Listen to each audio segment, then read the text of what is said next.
Good evening. I'd like to convene a work session business meeting for January 11th, 2022, which was rescheduled for from January 6th, 2022.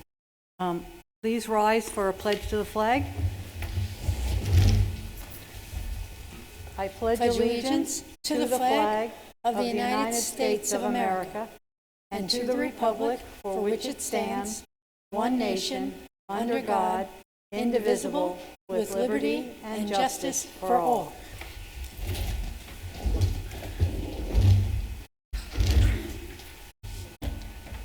Okay, the first thing on our agenda is public comment on agenda items. Before I open it up for public comment, I'd like to read that while the board has historically provided great leeway regarding the 3-minute time limit for public comment, in the event the speaker is sharing hateful, hurtful, judgmental, inaccurate, or otherwise inappropriate comments, no such extension of time will be allowed. The board wants to hear from the community. We want to hear specifically about your child and your child's experiences in our schools. So do we have any public comments on the listed agenda items? Okay. The treasurer's report for September and October 2021 are available in the business office. So we will begin with the consent agenda. Number 1, please. Else get it? Oh, okay. Resolved on the recommendation of the Superintendent of Schools to approve consent agenda items number 2 through 11. Second. Questions or comments? Mrs. Bellino, do you?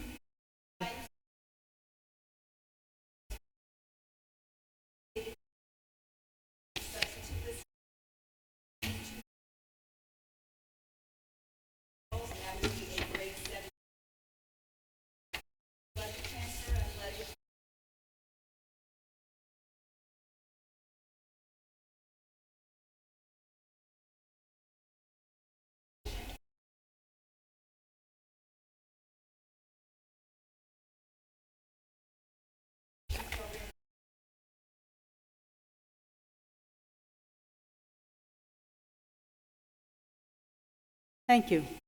Any other questions or comments? All in favor? Aye. Opposed? Abstentions? Resolution passes. Okay, we're going to move into presentations. All right, to kick off our budget season of presentations, we have 2 presentations this evening, and I'd like to begin by welcoming Mr. Mike Lee up, who will give our technology budget presentation. Thank you. All right, so while giving the presentations up here, I just have a quick question. While up here, are we doing masks on or masks off? You Masks can take your masks. that's good. You can take your mask off while you're speaking in the mic if you would wish. Or are you too close? I'll move over a little. Now, I'm no fortune teller, but I definitely see some of this in our future. Let's start off with a quote. It's not the strongest or the most intelligent who will survive, but those who can best manage change. Now, change is hard. We all know this. Change is hard. But I think the tech department and the district has handled this change really, really well. And I'm really proud of how quickly we've been able to pivot from one instructional modality to the next. And that's not something that everybody can do. And that leads us into our Google Workspace deja vu. How's that for a rhyme? So as we move through 2021 to 22, we noticed something. We noticed that Google Workspace use continues to be at an elevated level even as school returned to full-time in-person. So let's compare the usage. So if we look at 1920, right, which was a full-time in-person year, And then we look at 21-22, which now is a full-time in-person year. You'll see that every metric of use is up. Now, of course, we would expect last year, right, 2021 to be up because, half the kids were home, half the time, right? So of course everything's going to be up. But comparing these two, full year in person, right, full-time in person, we could see that every digital metric is up. Now, some people will say that COVID really effed us.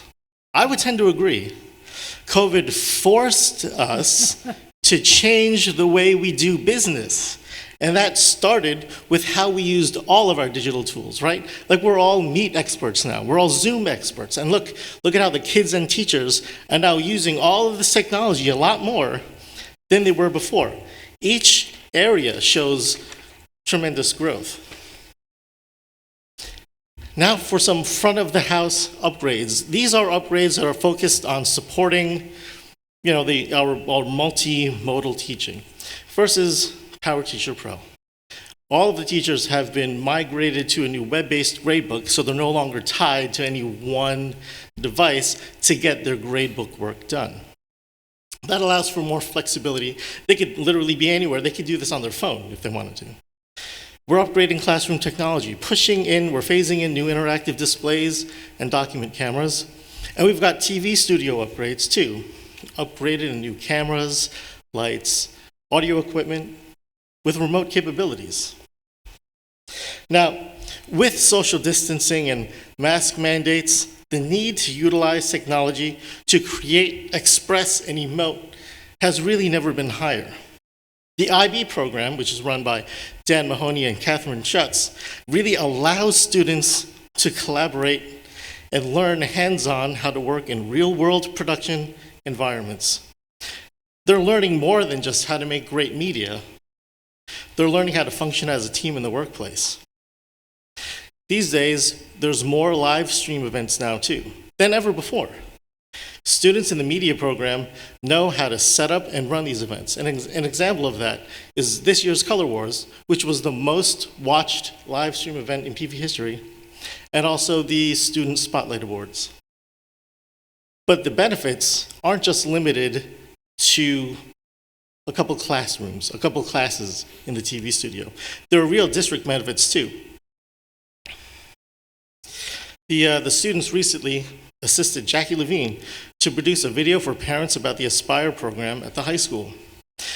And the studio upgrades, mentioned a couple slides ago, allows more students to work simultaneously on projects and gives students an advantage when moving toward college or a career in production. Now for the Elementary School Innovation Lab. That's run by Jennifer Bruno. The Innovation Lab blends computer science and STEM to teach algorithmic thinking in a really engaging way. So throughout the year, students in grades K-4 have had several opportunities to explore and experience the engineering design process at varying levels. The fourth grade, for example, had a maze design unit in which the unit led them through an inquiry-based see, think, and wonder activity. Now, what is see, think, and wonder? That's a routine that allows students the time to thoughtfully consider not only what they're observing, but also how those observations, what those observations mean. And as you can see in this picture, the kids are using iPads to explore maze design. I've got a great description of the unit here written by Jen Bruno that I'd like to read. Students observed several photos of mazes and were then asked to share their thoughts, including any background knowledge, as well as questions they may have had. Through questioning and making connections with the previous station exploration, students were able to come up with specific aspects about mazes. Students were then presented with the challenge to design and draw their own marble maze while following certain constraints. The planned process was completed in several steps to ensure a thorough design was completed. Students were able to choose the materials they used to complete their design and were required to test as they built. If changes or improvements were needed, that happened throughout the process as well. Now, technology is not just limited to tech people geeking out. Oh, this is their completed mazes. This is the fourth graders who completed mazes. So, yeah, tech's not just limited to geeking out. We're also able to provide highly accessible and quality professional development. During the Superintendent Conference Day, Dan, Ed, and Laura provided Google Workspace workshops and Screencastify workshops. During the school year, Dan, Laura, and I provided individual, so one-on-one, and open question and answer and training sessions for teachers on Power Teacher Pro, and also the interactive displays. And coming in the summer of 2022, Alex Goffman and Jackie are going to launch the new curriculum and instruction website. Now for our infrastructure projects. These are projects that we work closely with operations, and Matt Brady has been an integral part of the team in terms of performing a lot of this work in-house, and that ends up saving us a great deal of money. Just real quickly, the elementary school has new PA speakers everywhere, each classroom and outside the building. The new auxiliary classrooms, that's all completely network ready, so you could go there and the network's completely done. There's a new auditorium sound system with Bluetooth streaming. In the middle school, nearly all of the security cameras have been replaced. There's also a new auditorium sound system with Bluetooth streaming, and they have a new auditorium laser projector system, just like this one. And in transportation, we've got new routing software coming. We're going to roll that out in the summertime, and new bus camera systems. Now, staffing. Staffing for next year looks very much the same as this year and the year before. In fact, it's been unchanged since the 18-19 school year.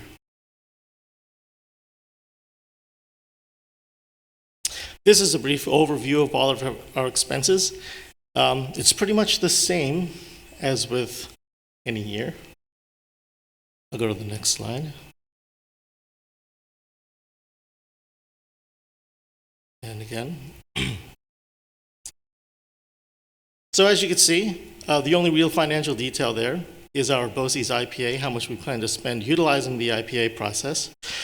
The other numbers are pretty preliminary because the RIC and PNW BOCES hadn't shared their estimates yet with us.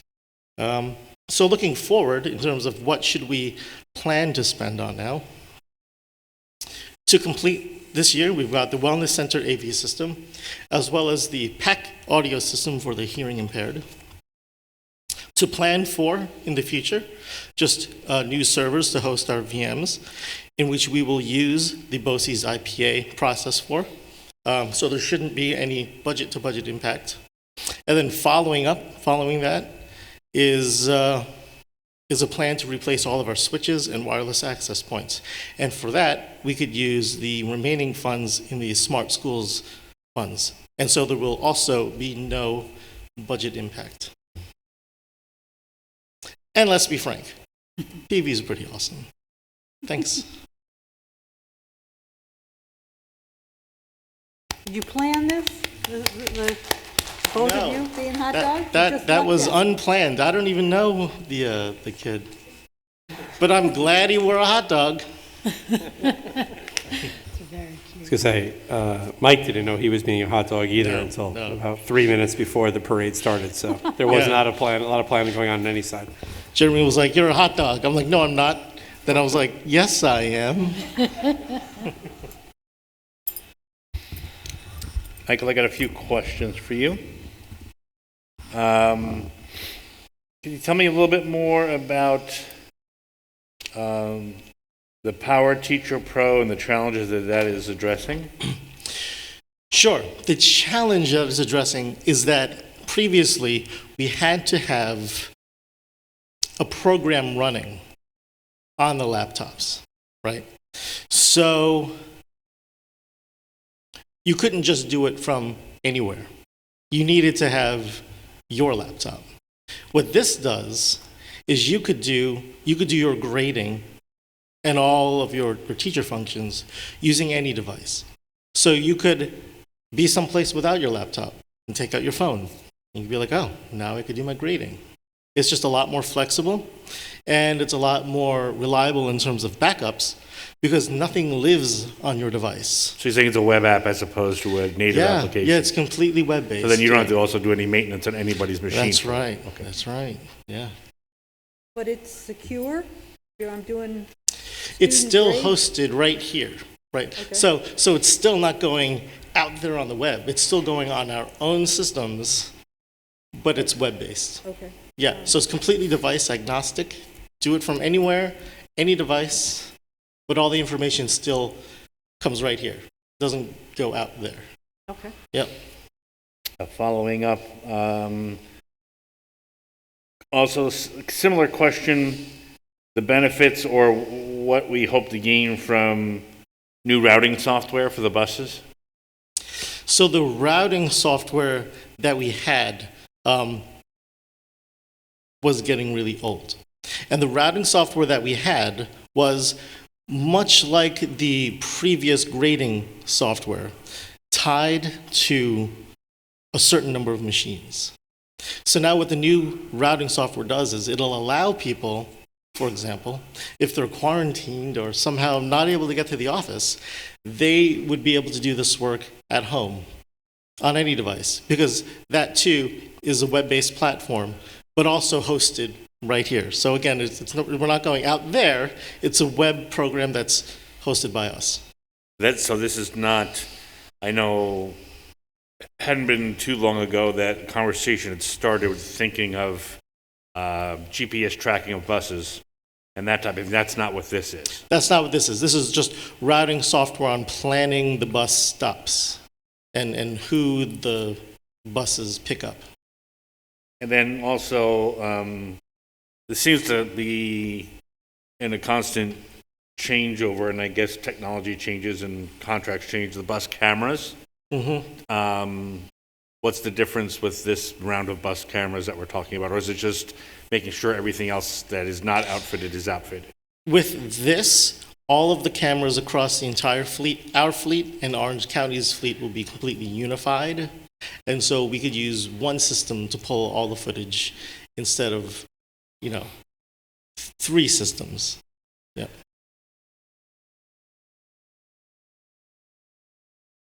I've got 2 more.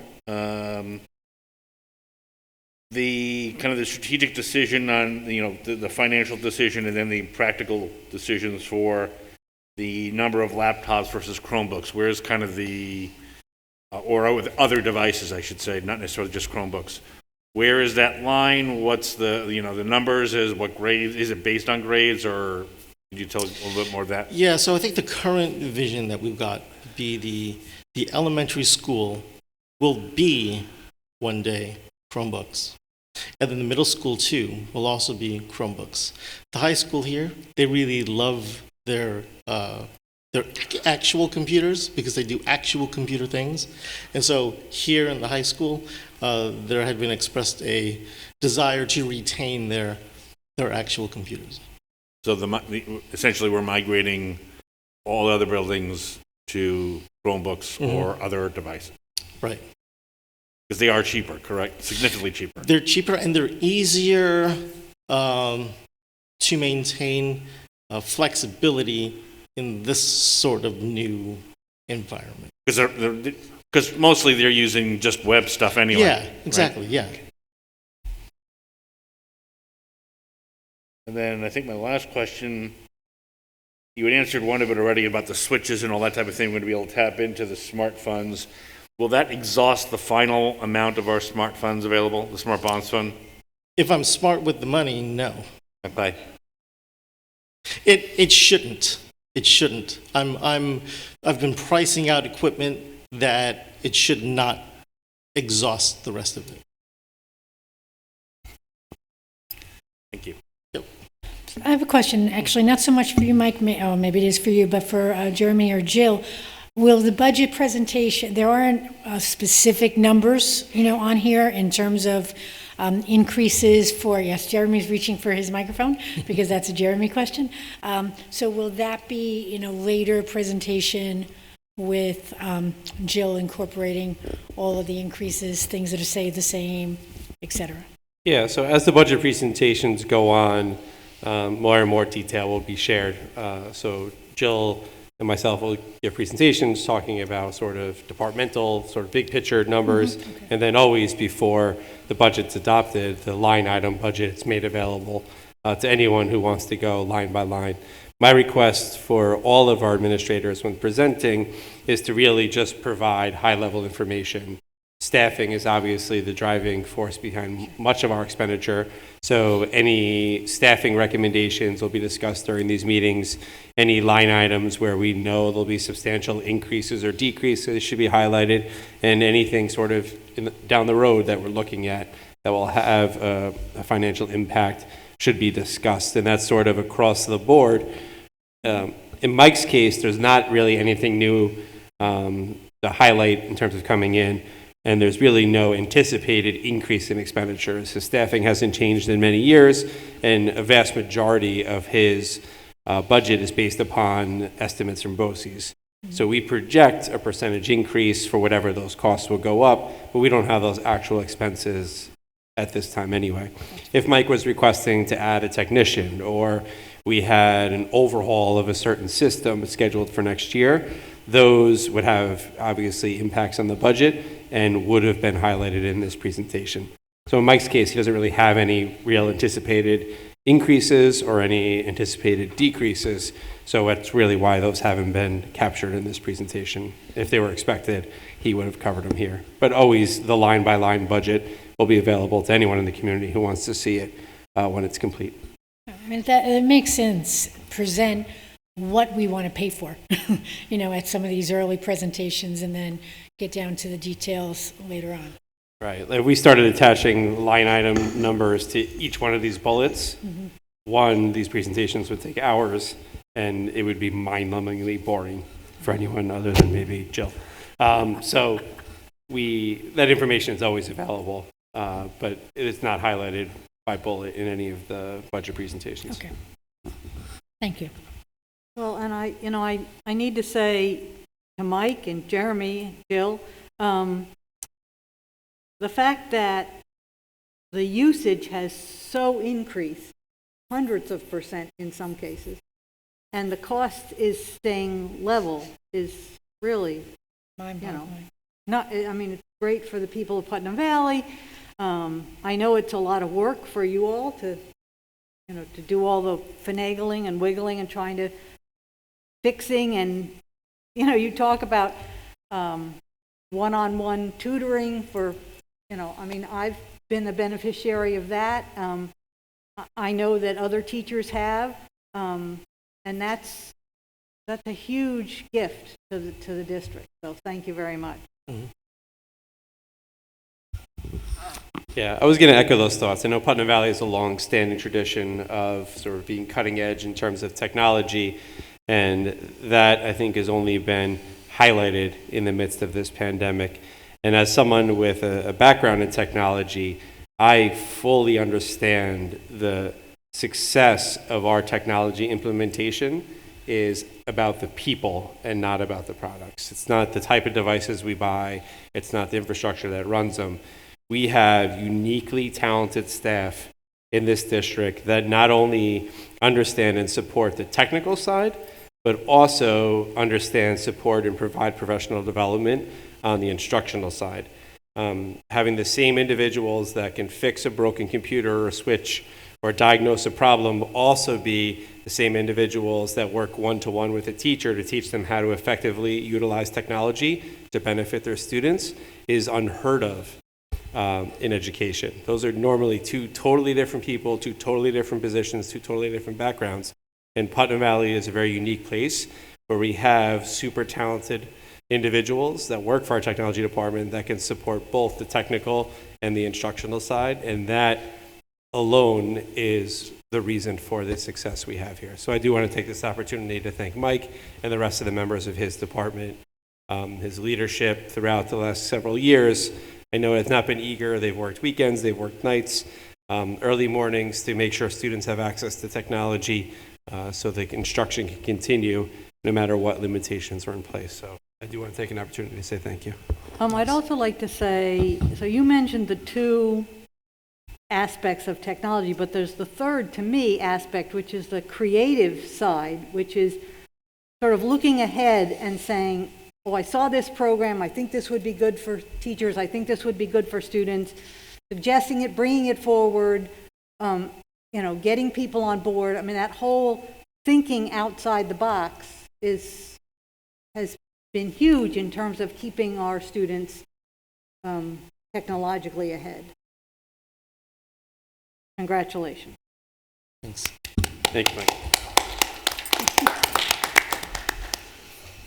All right, now I'd like to invite up Mr. Dave Spittle, our Director of Facilities and Operations, who will give his budget presentation.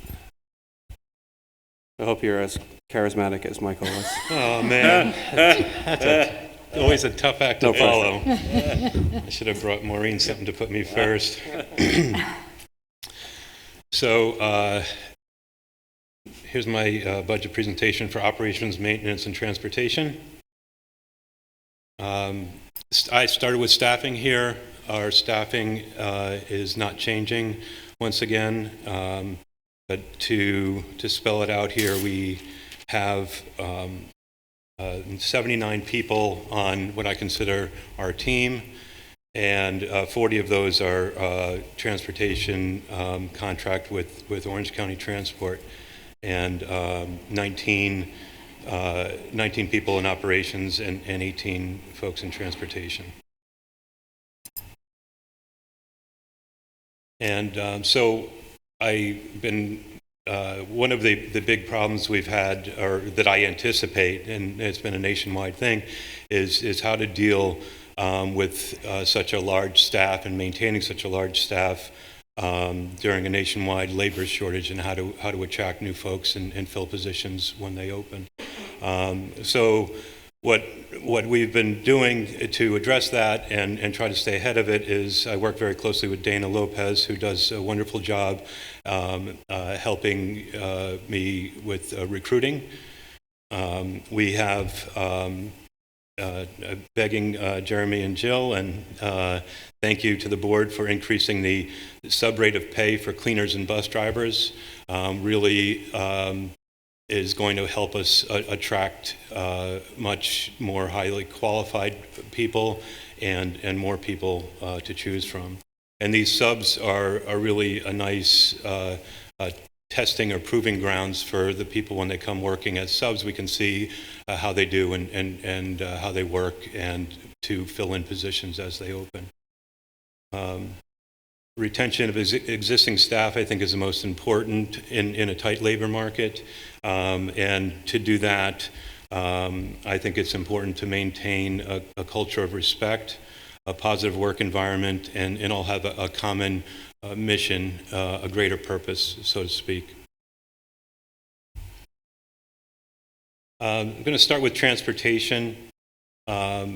And we have had a few nice additions this year, replacements for folks that retired. And Jamie Viveros is the new dispatcher for Orange County Transit. And my hats are off to Orange County. This is the best transportation year we've had by far. I know we've had difficulties in the past. I'm very pleased at this point that we chose to renew their contract, and they're doing a fantastic job. And I owe a lot of that to Jamie, who is the new leader in that Orange County department. Sarah Pellegrino is Michael Koenig's right-hand person down there, and has also done a fantastic job stepping in to Lori Cara's role. And of course, Jeanette Rain, who's a member of our community, has been an addition, very energetic addition to our bus driving staff. So when you get done with the blocking and tackling of getting students to and from school in a safe way and efficiently and on time, And once you get all that done, you can do the good stuff. You can really see the culture of the bus drivers improve and change and bring a lot of joy and warmth to the students. This is Joe Torres. You probably don't recognize him because he's been in a Santa suit for about a month. His bus is all decorated, and those are his kids having fun with him. I just want to say a great job and thank you to everybody in our transportation department. They've done a great job this year. Facilities. This is one of the only slides I left in from the last time, was fiscal sustainability as we thrive, and some bullet points here. What I try to instill and work with is leveraging district resources for maximum effect on student experience, to alleviate pressure on academic programs, and create opportunities for teachers. Important tools for fiscal sustainability are utilizing the skill sets of the existing staff, insourcing work, collaborating, and creating efficiencies. So just a quick couple slides about what we've done recently since last I spoke to you folks. After the big project was completed with the Wellness Center, the elementary school stuff, and the middle school, our grounds were scarred, so they're beat up. So rather than have the contractor do the work in revamping it and landscaping, we did that ourselves. We took the opportunity to redo the courtyard and to complete the wellness trail. So here's our guys digging the trees. A local landscape architect I want to thank. He engaged us very early on in the project, even in the planning. I wanted to know what we were going to do after the buildings were put up, especially that wellness center, because it's not the prettiest building in the world. He wanted to make sure it was properly disguised with trees as we go down the road. And he is an expert. He does a lot of work in the city and parks and that. He recommended what types of trees we should get, where to get them, and where to site them, where to put them in the ground, and set us up with Hardscrabble Nursery to give us a significant discount on purchasing the trees. So thanks to George. And then, of course, we did all the work ourselves with our 3 grounds guys and a few summer helpers, and which gave us a significant impact on our budget, a significant savings, rather than us doing it outside. There's a picture you can see. That's what it looked like this morning, but it'll be prettier in the spring. I didn't take a picture when we were finished in the spring, I apologize, but see those trees that we planted, those pine trees are going to be similar to the ones you see on the far right that were planted 22 years ago. So they'll be 30 feet tall when they all grow up and fill in. So it'll cover a lot of those harsh big lines on that wellness center. Now the high school courtyard, since I started here 4 years ago, I was looking for pictures on my camera. I saw that I took a picture of the courtyard in May of 2019, looking for ideas of how to improve it, because I always thought this was an underutilized part of the school. Students wouldn't use it, even though we had some picnic tables out there. And I thought mostly it was because the grass was wet and muddy, and kids didn't want to be out there at 10 o'clock in the morning when there's dew in the grass and all that. So I designed a new courtyard. So this is what it looks like now.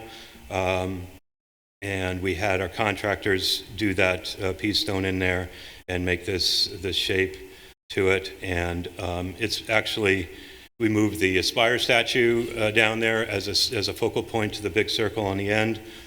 And it's been a really a big success. The students use it. You know, we have 74 acres here, and about 73 of them are used for athletics and such. And I thought it would be nice to have a place for students to do more, contemplative, reading and studying and gathering and things that aren't necessarily sports related. Here's another nice picture. It was warm.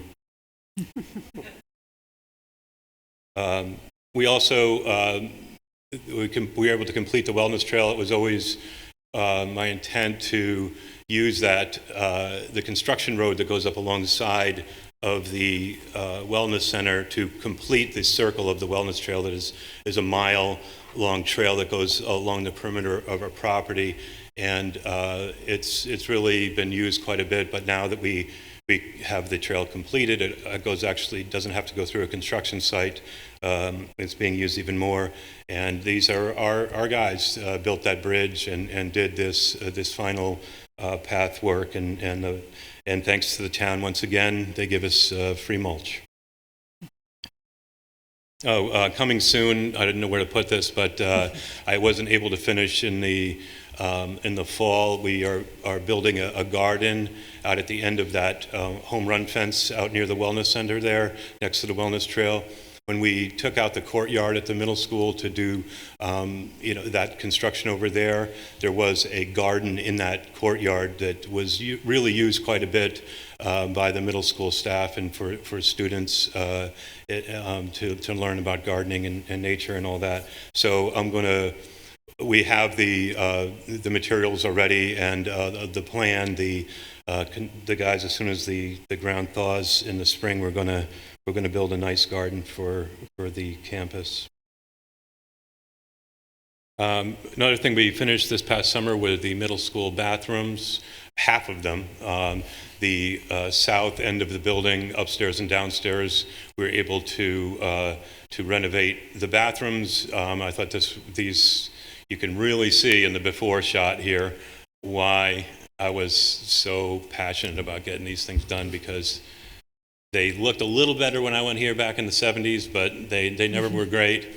And those little tiles, they were falling off. So they look great. So I must admit, that bathroom looks even more terrible on like a 20-foot screen.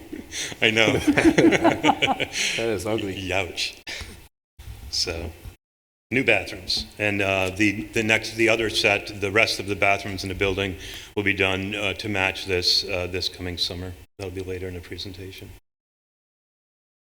At the elementary school, this is Miss Parmalee's old classroom out here, and my son learned in this this building. It hadn't been used in about 8 years, and it didn't have air conditioning or heat. The roof was in bad shape, so Dr. Luff asked me to see what I could do to get it ready to be used again, whether it's for a classroom or some other use, but to bring it back to life. A lot of the work, we're saving tens, if not hundreds of thousands of dollars by doing a lot of the work ourselves here. This past summer, we did hire out to put a roof on, but on the inside, we've been working to put new ceilings and lights in the ceiling. I actually used leftover lights from the middle school project, but they look great. We redid the floors. We put new unit ventilators for both heating and air conditioning in there. We did that in-house as well. New bathroom fixtures, new bathroom sheetrock, and new technology. Thank you, Michael and Matt Brady. We ran conduit out there and have it all ready to go for technology there. And the interior, we're almost done with patching. We're ready. We're going to paint the interior. And this summer, my team is going to do the outside and paint that outside this summer. The things we can't do are windows and doors.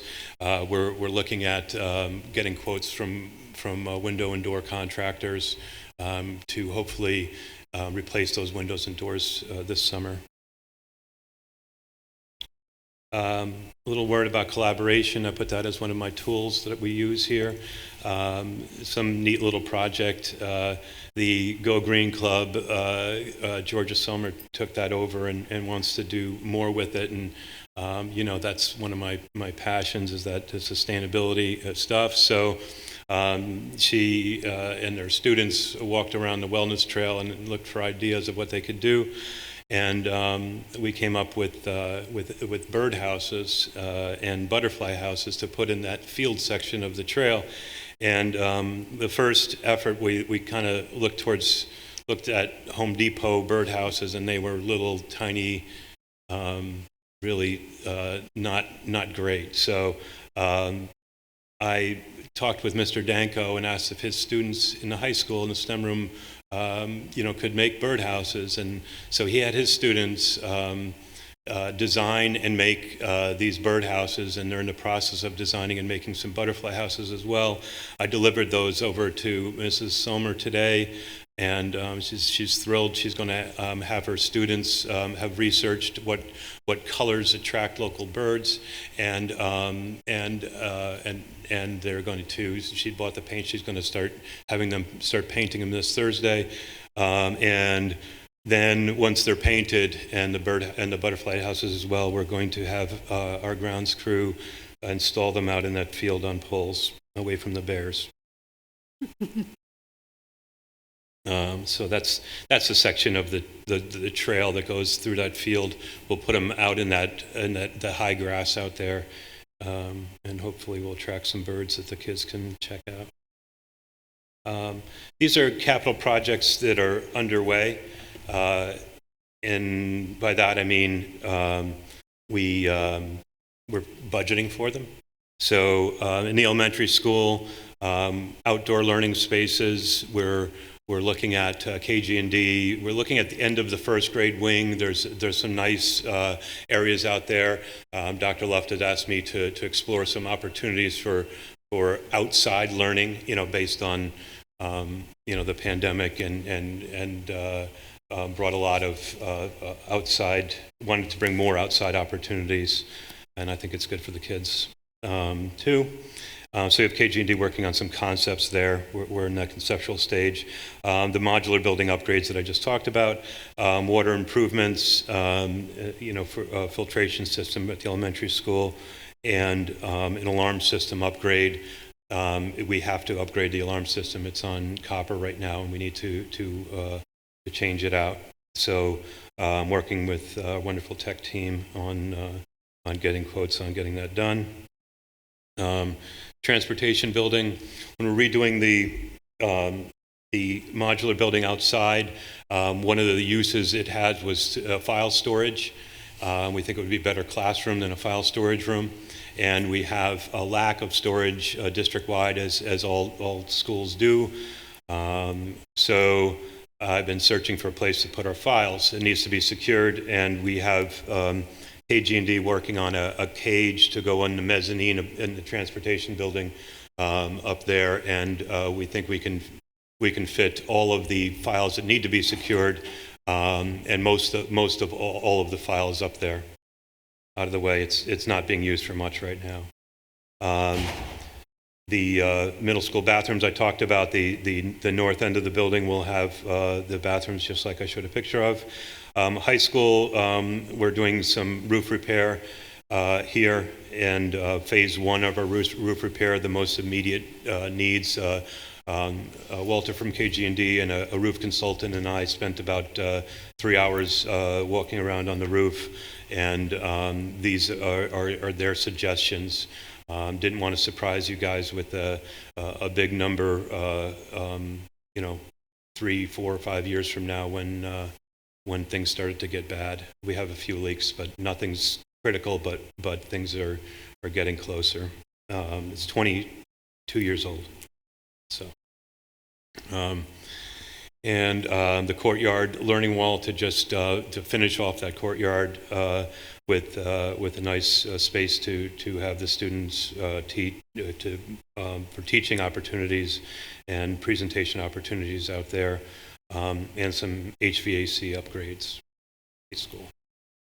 Health and safety upgrades, water quality. We have added bottle filling stations to all 3 schools. During the pandemic, we had to shut down water fountains, and they required us to have, 1 water bottle opportunity for every 100 students, and this created operational headaches and expense, refilling and cups everywhere. It was driving me crazy. So we have switched out those bottles, those old water cooler bottles to bottle filling stations that are built in. We did that internally with our in-house plumber and our guys that do electricity on that. Air filtration, we now have MERV 13 filters standardized throughout the district and in every HVAC unit we have. Circulation, we maximize the outside air that we intake into our system. We have a very sophisticated system. We upgraded our BMS as part of the EPC. I'm really into education now. I'm using these acronyms. It's great. Building Management System and Energy Performance Contract. So we upgraded our building management system. So we really have very detailed, we have a lot of control over how we operate the system, which really came in handy during the pandemic, and we were able to really to crank open the outside air when possible. As much as we can get in to keep the air exchanges happening as rapidly as possible, to keep the air fresh. And more circulation stuff, which became the main thing I was worried about in the pandemic after we realized there was aerosol transmission, was more ventilation. So we encourage teachers and bus drivers when it's appropriate and whether weather allows to open their windows and crack them or open them all the way when it's really nice out. And the cleaning and disinfecting protocols are continued with our homemade disinfectant. We're still using that stuff. So I have some pictures of the thing that gets me up in the morning is seeing the students use the great facilities that we're maintaining and building here. So here's some pictures of that. Here's the students in the Wellness Center. It's not hard in the nice weather to find teachers teaching outside. It's easy to find pictures of that. This is the courtyard, and that's the trail to the entrance to the wellness trail there. I don't know what Amy Lee was doing teaching these students, but they were having fun and they were learning, I think. Do you want me to give a description of exactly what's going on in this picture? Could you? I have no idea. My I guess just took a is shot and left. talking about vectors and equilibrium. Okay. Each of those students represents their own vector, and if they all pull at the same force, I wasn't a physics guy. I had no idea what she they're was doing. creating equilibrium between them. I'll check with Amy, but I'm guessing that's what was going on in that picture. Okay. It makes for a good picture, Dave. Yeah, that's what I thought. I just okay, that's a great picture. So, a football team practicing in there, working on their plays. Color Wars is in this. I don't know if you guys saw the Wellness Center when we were able to put the big Putnam Valley sticker on the wall there. I think it looks good. And the kids had a blast in there during Color Wars. Engaging, we use the technology in there to, this is a back to school night, able to keep people distanced, and Mr. Elsasser was able to do a nice little presentation in there. He sent me that picture. Exercising, again, every day when it's nice, every decent day, you'll see lots of people out there on the trail. It's walking around and just taking a loop. Competing, we are able to, now that we have the trail going around the entire campus here, it's exactly a mile, which is perfect for a modified track meet. I talked to Mr. Scampoli. he is thrilled. He's the coach of this modified cross-country team, and all of the coaches in Section 1, they only just want to come here for meets because this is far and away the best facility for a cross-country meet. So that's fun. I think this picture on the right, I think that Pleasantville kid is getting lapped by her, I think. So he looks a little nervous. And beautiful days are on their way. I thought this was just a neat picture, especially on a cold night. You know, everybody wearing shorts and that. And anticipated expenses, we have some increases. Propane, although this isn't going to be as much as I thought at first, we were really filling that a lot. It's an auxiliary propane tank. We use a electric ERU to do the main heat, and we have a propane heating boiler when it gets too cold, and it doesn't appear that, it appears that ERU is working really well, and the boiler is probably kicking on right now, but isn't kicking on as much as I thought it would. Is that an energy recovery unit? Oh, I'm sorry. Again, I'm really in education now using these acronyms. Darn it. All right. Yes, Energy Recovery Unit. PPE. No, I'm just kidding. Testing, mandates to test all kinds of stuff now. We're testing water for new things that cost money. PPE is just, I didn't even want to, it makes me sick as a sustainability guy, but we've gone through 15,000 surgical masks since the beginning of the pandemic, the disposable ones. So they cost us 8 cents each, which is nice. The expense of the pandemic, we're maintaining an inventory of PPE, but mainly now, besides those surgical masks, it's for special education teachers and nurses to use their gloves, face shields, and gowns, and N95 masks. And that. So decreases, we're realizing oil reduction from our geothermal in our and electricity. We're looking at the Con Ed is looking at our energy use to make sure that what they promised in that EPC is coming to fruition in the reduction in our electric use from about 3 million kilowatts a year to about 1.5. So we really should have cut our electric in half. We're basically paying about 7 cents. We've negotiated a nice low price on electricity. I don't know how long that's going to last, but we're a lot less vulnerable to volatility in electric and oil expenses now that we've done all that work. HVAC, that a good example, some examples I've already been through here of our savings from bringing Stony Point in, this Kerry to be an in-house HVAC plumber, that work in the outbuilding, the modular building. He installed all that heating HVAC out there. He installed all of the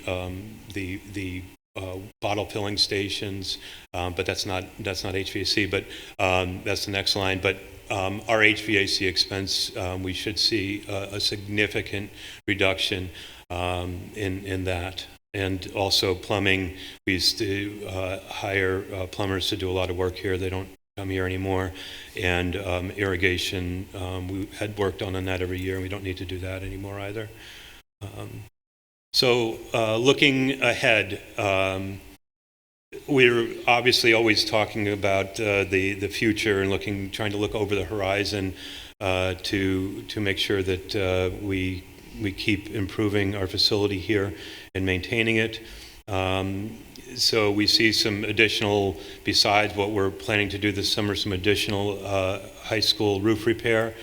The high school and middle school parking lot, again, this is a a conceptual stage. We don't know how much stuff is going to cost, but the middle school parking lot was not really addressed when they rebuilt this high school. It's not properly lighted.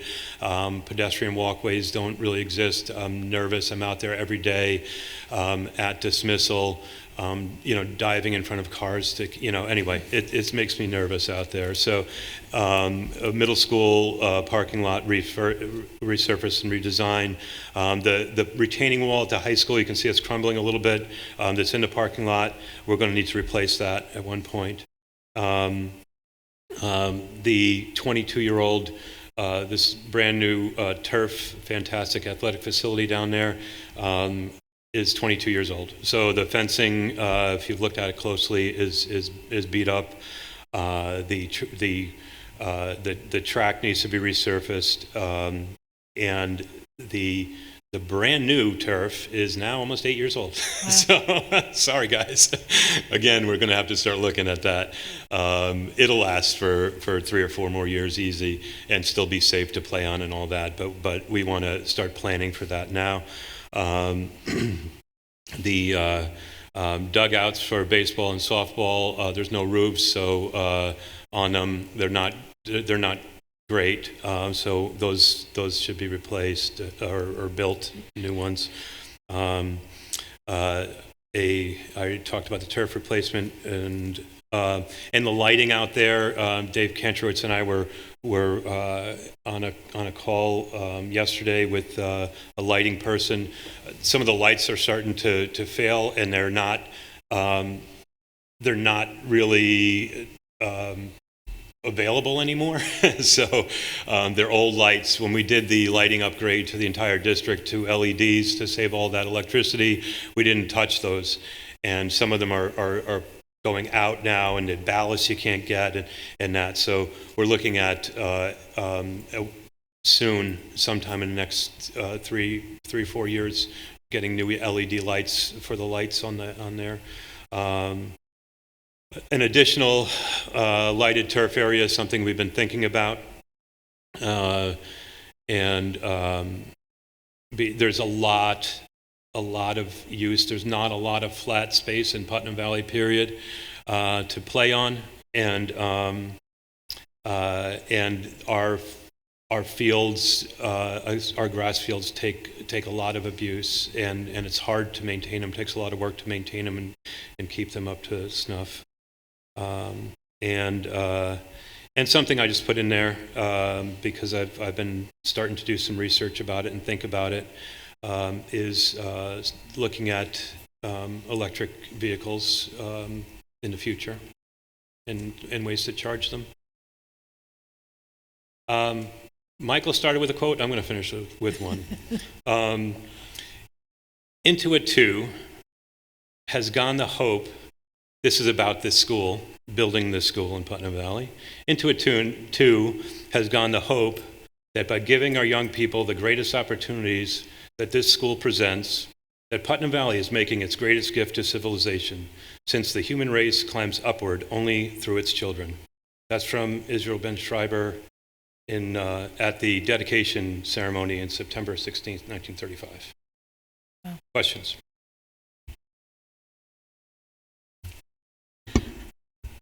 I don't have a question so much as 2 comments, and first, Dave, is to your staff.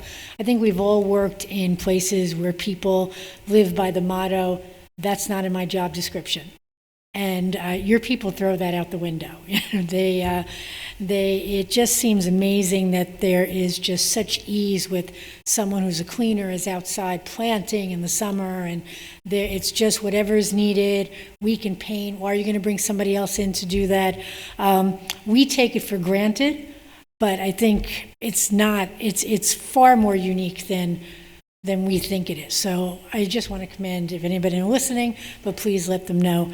And my second comment, Dave, is to you. I need to ask your wife if your house is maintained as well as our schools, because I can't imagine you loving any building more than you do our 3 buildings. And I've run into you in shopping centers when you're having sleepless nights over a facility issue, over our building. So that's why they look as good as they do. Thank you to you and all your staff. Thank you. Well, and now our 3 buildings are actually like 6 or 7. What's that? Our 3 buildings are now actually like Right. 6 or 7. Because you have a little cabin now. The new retreat house is what I just referred to it before the annex that. Jill wants to Barbara have a was in. retreat in your Yeah, old retreat in classroom, your- I Barbara. didn't tell you how we're furnishing it, so it's still on the table. Yeah, I mean, it's more than maintenance. I mean, this is, and I talked about the technology, the creativity and looking forward, and I think you are doing that also. And, listening to people and getting ideas and information, always looking around and saying, how can this be better? How can we improve it? And that's a gift, so thank you. My grandfather owned a bakery, and he used to say the eye eats first. So it was important that everything looked good. I guess you can say a student learns first by liking where they're learning it and feeling comfortable. So it is really, really important. Yeah, I think there's a lot of similarities between the 2 presentations tonight, and I think the same core function is really at the heart, and it's really about the people. I don't know of another group of individuals as talented and knowledgeable as Dave and his crew in the buildings, and really the sense of pride they take in their work. I think there's a mindset in many service industries where sort of the first answer is no, and that gives some room for negotiation. And I think what's evident here is really this mindset of let's figure out how to get to yes. And I come up with crazy ideas, and I put a lot on Dave's shoulders on a daily basis. But those crazy ideas are often met with, let's see how we could figure that out, or let's see how we can make that happen. And I just think that open-mindedness and receptiveness to ideas and truly the buy-in of the individuals in his department that are willing to go above and beyond and do what they think is in the best interest of the students we all serve, I think is just a huge, the largest reason why our buildings are as beautiful as they are and our facilities are as beautiful as they are and our grounds are the way they are. It's just a testament to the work of the individuals that are here in our school district. So again, a huge thank you to them and obviously the leadership they get from Dave. And not for nothing, we're in a building that's amazing, but what's also amazing is every single light works. And when I go to other performing arts centers and other school districts, and here, before we did the transformation, you could never say every single light works. I'm looking right now, every single light that's on works. There's not a dark spot. I mean, and that's just part of the I know it's part of the EPC, turning everything over to LED and similar things. But that alone says the level of pride that we have in our facilities. Because it's easy to I'll let that light go, I'll let that light go, I'll let that light go, and then eventually you have to make a big deal and put lights on. It's a small thing, but it's really not as small.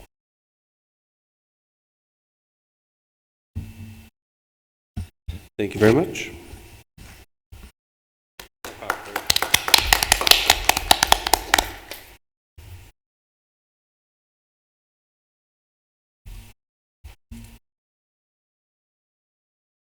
So we don't have a student representative's report, do we? No? I do. You do, okay. No students, but I have a report. Okay. So our student reps provided a report, so I will quickly read through it.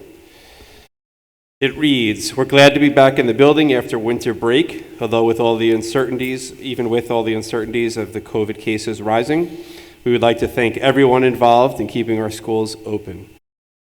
The week before break, all seniors who were taking the IB English completed their IB English I.O., which is a 15-minute oral commentary without notes comparing a literary and non-literary media connecting to a global issue. Winter sports are continuing throughout January and February. A quick side note, the girls' basketball team played this evening, and our own Eva DeChent scored her 1,000th point, and then many more afterwards. So kudos to her and the girls' team who dominated this evening. Our spring musical, Into the Heights, will hold auditions beginning today from 3 to 5, and Thursday, January 13th, 3 to 5 in the PAC. The high school chorus concert is scheduled for tomorrow, 7 p.m. here. Band concert following week, Wednesday, January 19th, again, 7 p.m. right here. There are some restrictions in place due to the rise in COVID cases. We'll be limiting the audience to 2 family members for each participant. But both performances will be live streamed by our own EV extraordinaire, Mr. Daniel Mahoney. And on January 25th at 7 p.m., there'll be an IB information night for freshmen and sophomore families, and this presentation will be held in the high school library. So that's our student report. Would you like me just to keep going? Yep. All right, so my superintendent's report. I'd like to begin by wishing everyone a happy and healthy new year and share my sort of general sentiments that I hope better days are ahead. Some events that have recently taken place. BOCES did a virtual presentation regarding their tech center offerings.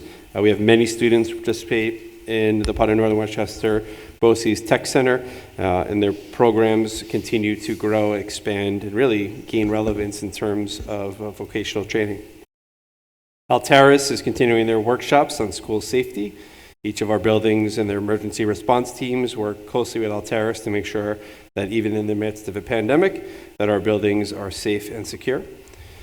Many holiday events are underway. We've had our middle school band and chorus concerts. Our PTA Winter Wonderland event at the elementary school was a huge success.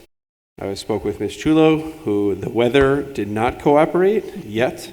Many families came out, so we're looking forward to making it a tradition filled with sunny 55-degree weather, not 42 and raining like it was this year.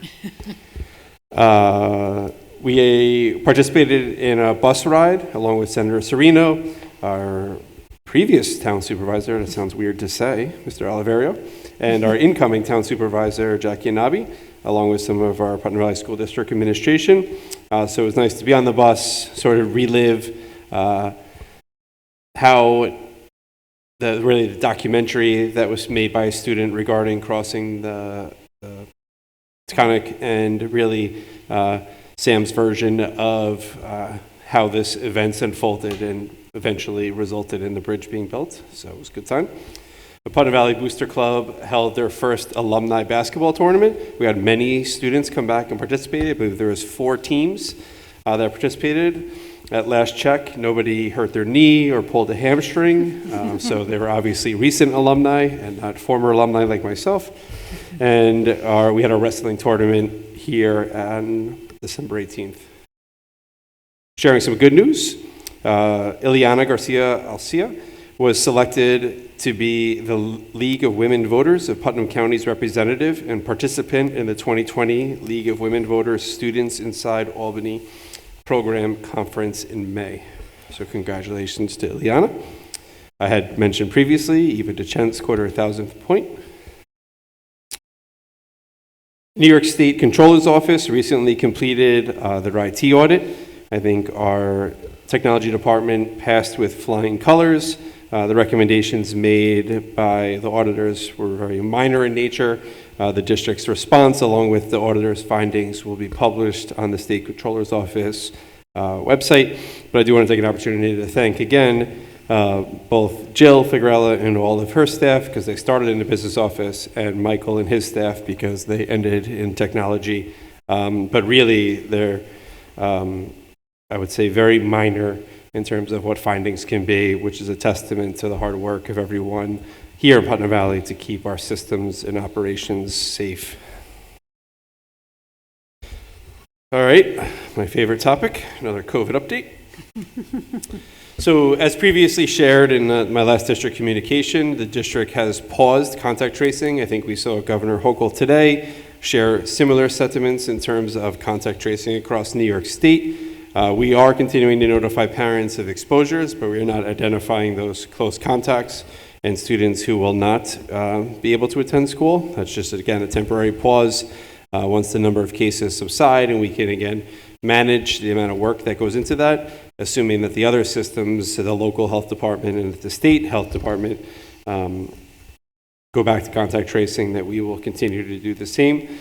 But for now, we are pausing that, and we're just encouraging everyone to closely monitor for symptoms and to seek tests if symptoms do develop. The one area in which we are continuing to do contact tracing is within high-risk sports, so that continues. Putnam Valley has adopted the 5-day quarantine period, which is good news. New York State has released some updated guidance. I'm actually just waiting on sort of a decision tree to be shared with the district, and follow-up communication will go out to the community with more details regarding the shortened quarantine period as well as the shortened isolation period, both recently approved by New York State. We did open up additional remote access for students. So it used to be restricted solely to students who are quarantined, but now that the district is no longer quarantining students, that would mean it would be open to nobody. So instead, we've temporarily increased the reasons or expanded the reasons why students may participate. But I do want to stress this is a short-term solution and something that we do not anticipate being a long-term option for students. I will be asking the board during our next board meeting on January 20th to enter into a discussion as to whether the timing is appropriate to, again, limit that remote access only to quarantine students, or if necessary, to continue sort of the expanded availability for remote access to more individuals. And again, I want to stress, our teachers have been directed there to teach the students in the classroom. That is their focus. We're providing students at home sort of a window into the classroom, but teachers are not being asked to simultaneously teach students at home as well as students in school. We spent an entire year doing that. We learned lots of things about it. Despite our best efforts, we learned it is not the ideal model to deliver instruction. So again, our primary focus is on the students in the classroom, but we're providing students who are home with a window into the classroom to get a sense of what's going on. Sorry, go ahead. Do they do assignments, the students that are at home? Yeah, so the students at home sort of are sent assignments, Okay. but they're not being taught directly Right, through a okay. computer. I don't want the teacher standing in front of the classroom where the camera is on the teacher, Right. because now they're only teaching the students there as opposed to the students in the classroom. Okay. So. And obviously we did all this work getting Test to Stay up and running, and now the impacts of Test to Stay remain unknown now that New York State has shortened the quarantine period. So that's one thing hanging out there that we're waiting for additional information on. Our December newsletter is available on the website. Just a quick summary, we talk about some of the annual gift and food collections done by our students across the buildings, our dedication of our Aspire artwork. Treat Thorpe was the illustrator of the last painting down in the downstairs here in the high school. Our high school counselors are having, they've met with juniors about the college application process and have a parent workshop scheduled for January 27th. Every junior is invited in to schedule an individual meeting with their guidance counselor, as well as this parent workshop, which is available. I know this is something parents have asked for, so I do want to thank the counselors and our building administrators for getting that together. We spoke a little bit about the PTA Wonderland. Our own Miss Lisa Furlong, our teacher here at the high school and middle school, was invited to present at a regional conference focusing on teaching the whole child. And her presentation was titled, "The Visual Arts, a Powerful Tool for Social Emotional Learning." Congratulations, Lisa. So we have used 2 snow days. I do want to provide a quick update of how the process is supposed to work, since it did not work so well one of those 2 days. So the process, unfortunately for myself and Mr. Spittle, begins about 4:30 in the morning. I typically join a conference call with other superintendents from around the region. I'm in constant communication with Dave Spittle, our Director of Facilities and Operations. Dave is in communication with our Highway Superintendent, our Transportation Department, as well as our facilities staff. Many of those individuals are physically out on the road driving, determining what the conditions are. Mr. Spittle makes a recommendation to myself. I make the decision, and that decision is communicated out to our staff and community via phone, email, text, social media, and notifying our local stations. Now, obviously, last Wednesday, it did not work that well. At 4:30 in the morning, everything was bone dry. The radar had no precipitation coming until 8 o'clock, so myself and just about Every superintendent in the region made the decision to open as scheduled. And then about 6 o'clock in the morning, I started hearing this dinking noise on the window outside. By 6:15, my phone was ringing, and Dave was telling me it was snowing in Roaring Brook. It's always snowing in Roaring Brook.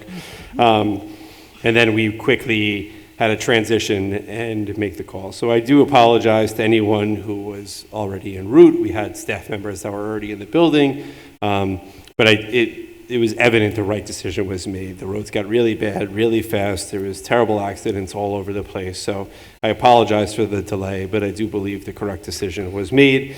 We ended up closing. We couldn't get the buses out of the driveway.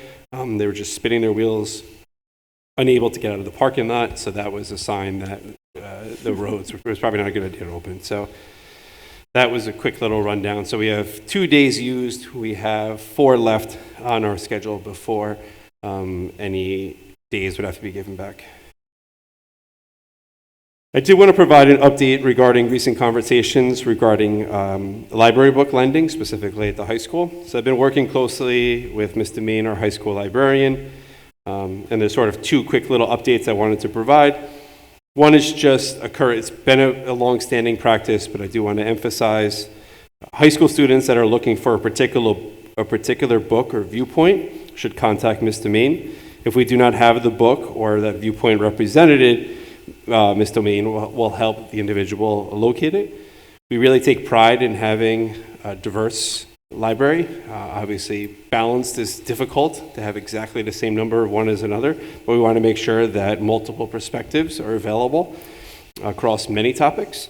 So if students feel as if a viewpoint they are looking for is not represented, that's something that Ms. Demain will really go out of her way to make sure that that student has access to it, whether it be books we look to purchase, interlibrary loans with other libraries.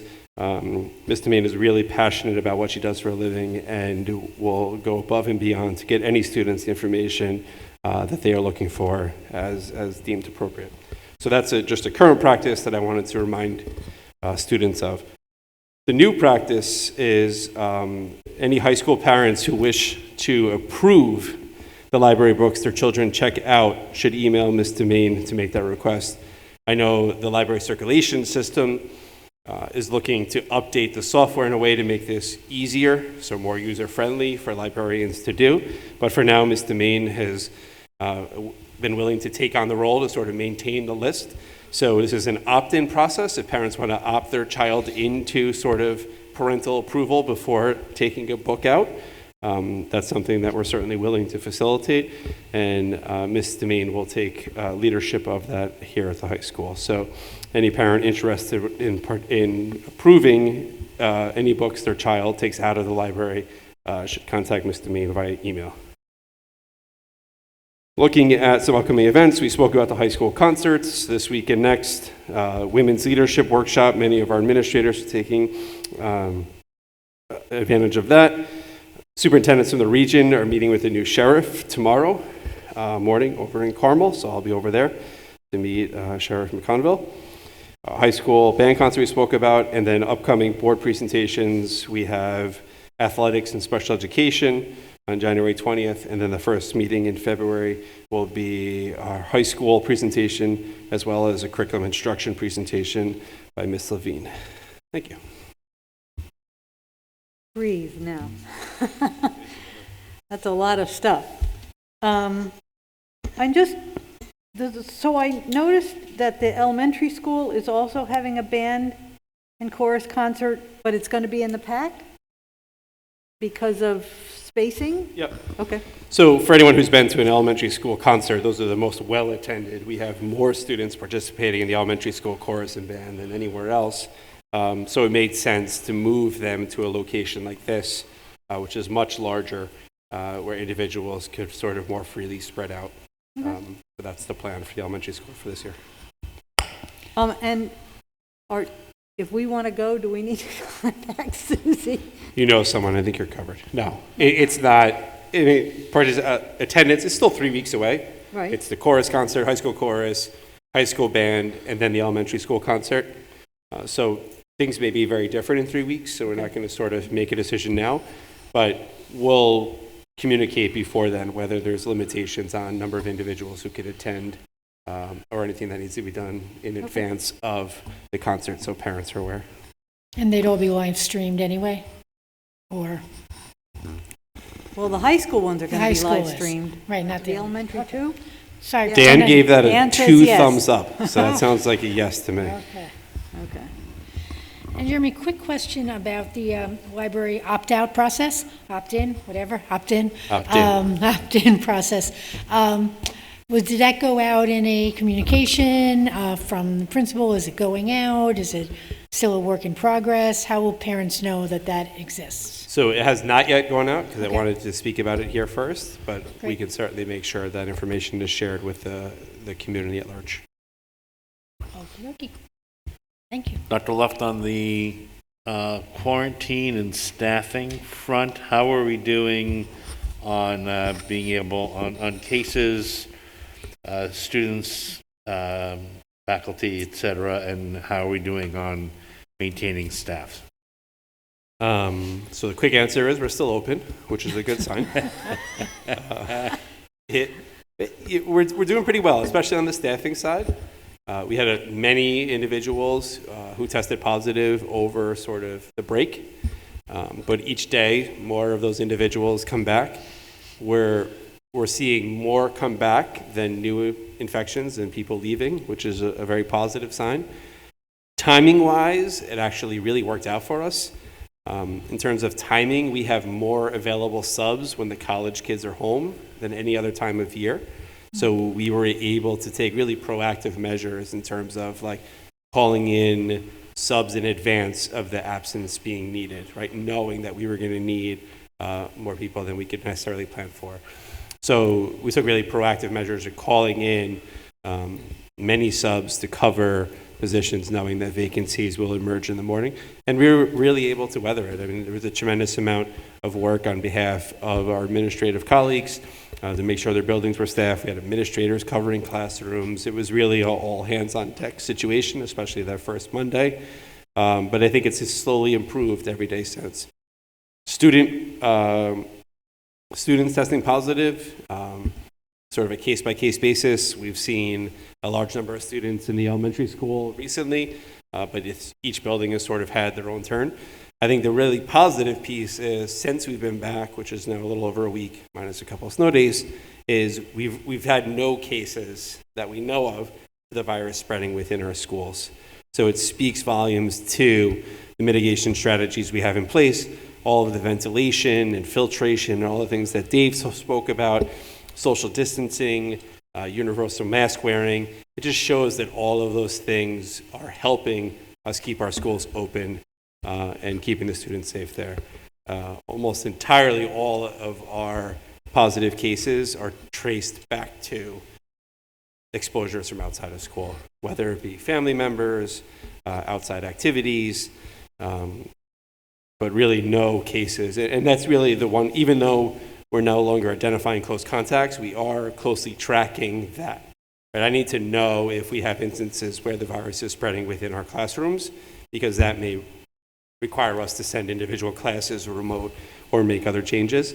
So that sort of, the Department of Health is holding us accountable to that piece. We have to continue to monitor for clusters, and that's something that we've been able to largely avoid so far. So we hope it keeps up. So, and then there was a communication went out, I don't know, it was today or yesterday, whatever, and then I saw Governor Hochul's session today, or parts of it. Just for clarification on the extracurriculars and athletics, there's a different, I should say a different standard, but it's a different protocol for athletics and extracurriculars as far as quarantining, or not even quarantining, being able to participate as opposed to actually being in school. Is that correct? Yeah, there's been a lot of information shared over the last couple of days from the state, and not all of it is in alignment. So in some cases, we have received conflicting information from the state. So there's a lot of questions that are out there that need to be answered. I think procedurally, high-risk sports have been treated differently than classrooms or academics for a long time, and that's not necessarily something new. But the new piece is the definition for what it means to be fully vaccinated and otherwise exempt from quarantine unless you develop symptoms is now different for after-school activities and high-risk sports than it is for in-school classes. So I can personally speak, that doesn't make a whole lot of sense to me. Theoretically, you would need a higher vaccination status or be boosted to participate in the after-school chess club than you would in phys ed class or band during the school day. So I don't necessarily understand the logic behind that. So that's a question that I have. Our local health department doesn't have the answer, although they share the same questions as to what the rationale is behind that. So those are the type of things that we'll continue to push the state for clarification on. But as was shared yesterday, the definition for being fully vaccinated for after-school activities is now different than the state's definition for being fully vaccinated for in-school activities. And that's just as of yesterday.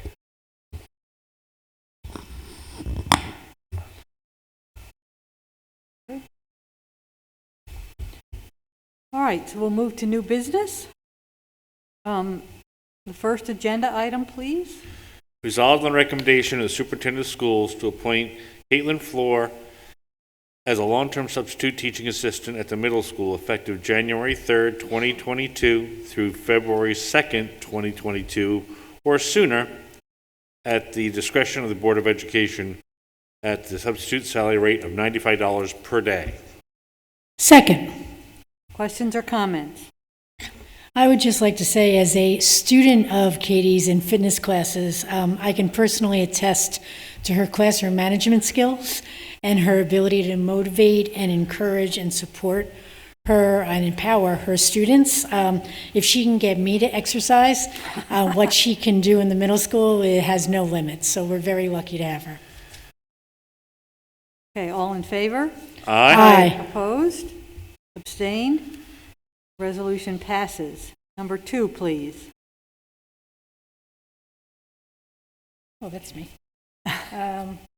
Resolved on the recommendation of the superintendent of schools to appoint Troy Peterson as an 8-week long-term substitute English teacher at the high school, effective December 21st, 2021 through February 10th, 2022, anticipated, or sooner at the discretion of the Board of Education at the substitute salary rate of $130 per day.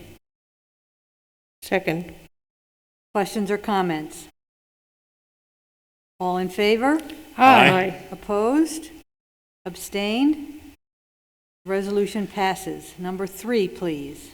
Resolved on the recommendation of the superintendent of schools to appoint Martha Nieves Matute to a probationary appointment as a school monitor effective January 7th of 2022 with a probationary period of 52 weeks, January 6th of 2023, at the middle school/high school on step 1 of the CSEA salary schedule.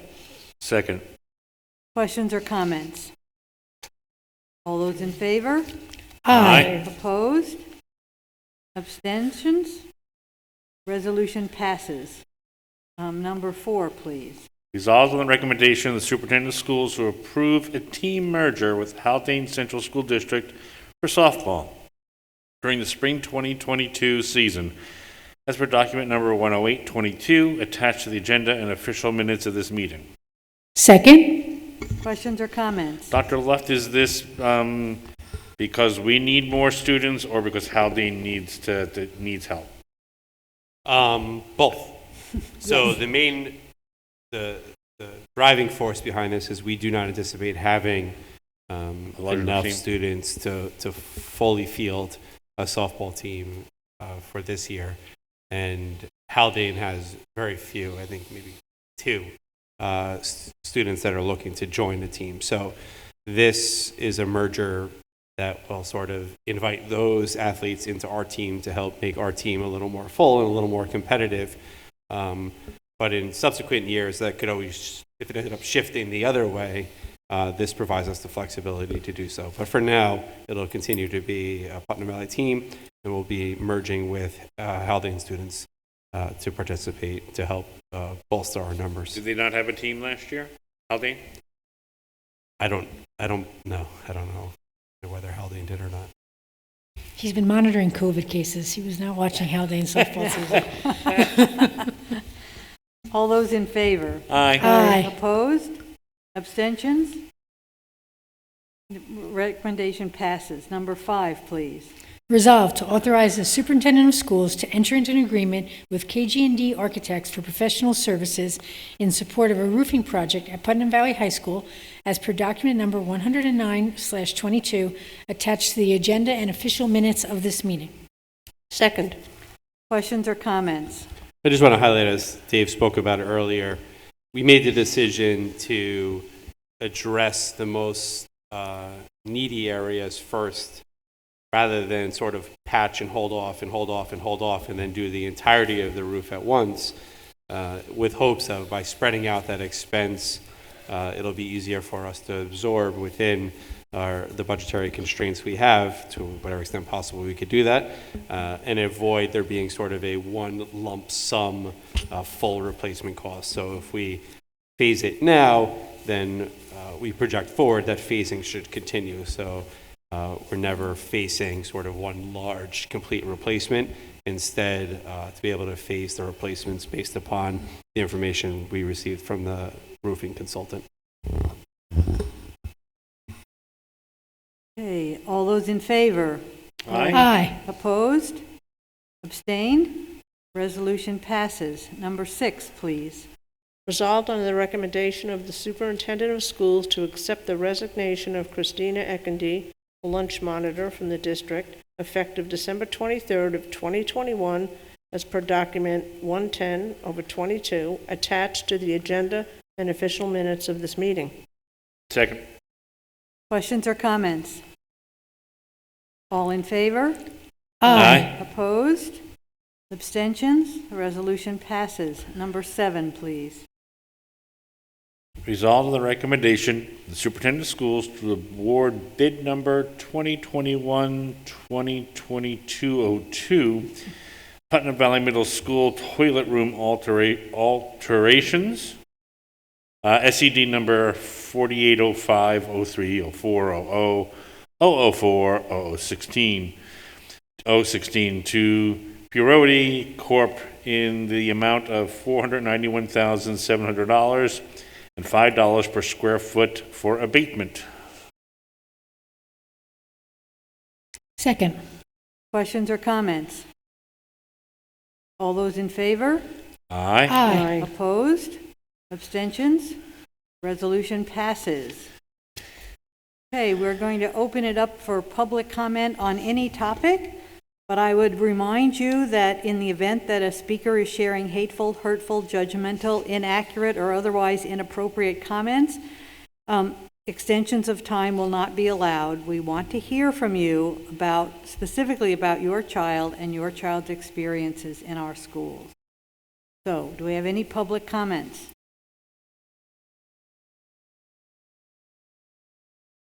Okay, then I'd like to talk about presentations for upcoming meetings. Jeremy kind of touched on that before, but we Yep, have so our budget. next budget presentation, athletics and special education, will be next Thursday, January 20th, and then the following meeting will be our high school presentation as well as curriculum instruction. Okay, anybody have any other ideas or suggestions or things that we need before that besides those things? Budget Okay. season. It's budget season, true. Okay, comments from board members. I just want to, I saw the email today from Mr. McCarty at the middle school, and I just want to congratulate Pat Vanderbilt on her retirement this year as she leaves our schools. Usually our retirees leave en masse in June, and we acknowledge them all at once, so I just want to thank her for her years of service and wish her much happiness in the new adventure. Yeah, I agree. I was going to attempt the high school, middle school, the high school band, chorus, and elementary school concerts. But I'm certainly willing, if there's a, crowd, to go home and watch it virtually. It's just not the same, though, as seeing them in person. So I also have Maureen registered me for a regional symposium on the 20th, which is January 20th, which is the night of our board meeting. Originally, I contacted West Putt and said, like, can I register and then not go, but get a copy of the thing later? And they said, no, they weren't going to tape it. But I got word today that they are going to tape it, and so Maureen registered me. So so if it's worth it, I'll have the link and I'll pass it along to you guys. I have an advocacy meeting on the 28th of January. I'm registered for the legislature's legislative forum on February 3rd, and a class called School Board Role in Curriculum Adoption, on February 10th. So those are my upcoming things. I'm going to try to attend if I can remember to do that.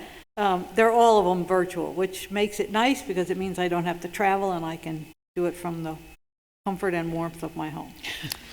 I asked Maureen to put on the agenda for the 20th, the vote for our Area 10 director. I will make sure that she has both. I think it's just Cheryl Brady and Frank Harriton are the only two that are running. I will make sure that she sends both of their resumes to you so that you have them. So because the deadline is January 31st, so we have to vote at our next meeting for Area 10 director. Okay, that's it. Anything else? Helen? No? Nope. Okay. Motion to adjourn? Second?